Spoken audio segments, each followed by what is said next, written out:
AITA for telling my girlfriend I have every right to defend my home after someone started kicking my door in.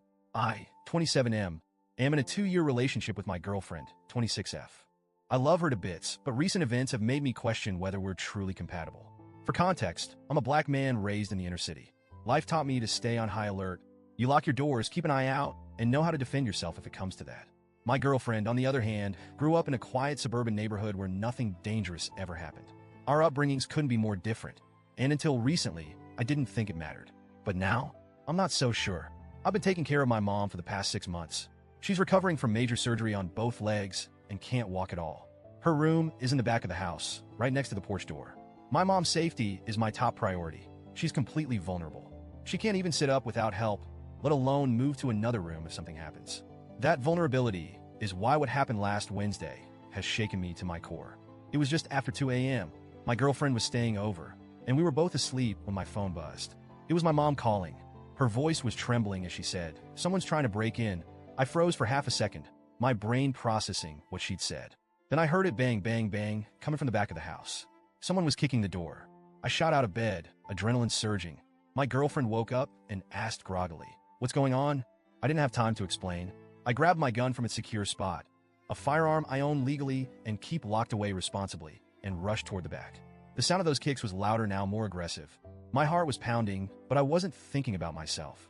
All I could picture was my mom lying there, helpless and terrified, just feet away from that door. When I got to the back, I started yelling, "Get away from the door!" My voice was booming, but whoever was out there didn't care. The banging continued. I pulled up the camera feed on my phone.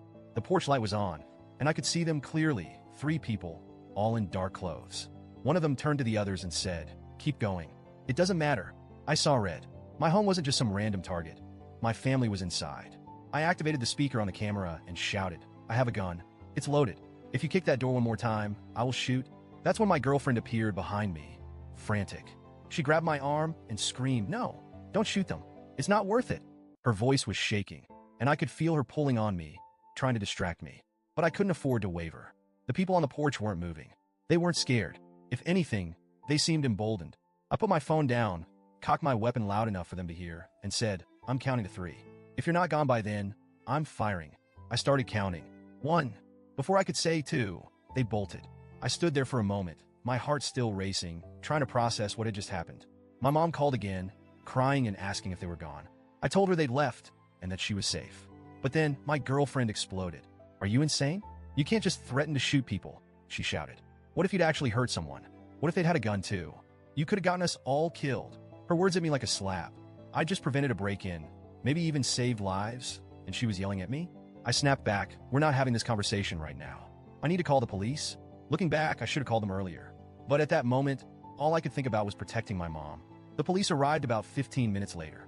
They found shoe prints on the fence and on the back door, clear evidence of the attempted break-in. They patrolled the area, but didn't find anyone. Once the cops left, my girlfriend unleashed on me again. "I can't believe you were willing to shoot someone over a door," she said, tears streaming down her face. "It's just a door." Her words cut deep. "This isn't about the damn door," I told her. "It's about my mom lying there helpless.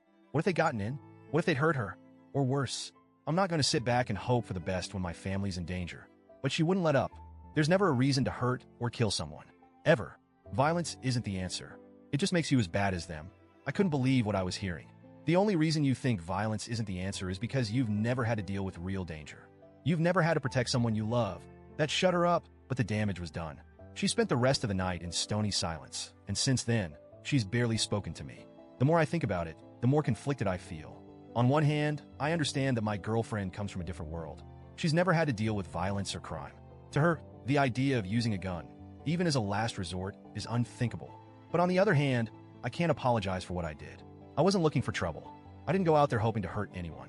I just wanted to protect my home and my family. What frustrates me most is that she doesn't seem to understand the gravity of the situation. This wasn't a hypothetical debate. This was real. 3 people were trying to force their way into my house. If they'd succeeded, who knows what could have happened? I love my girlfriend, but her reaction has made me question our future. If she can't support me when I'm protecting my family, can we really make this work?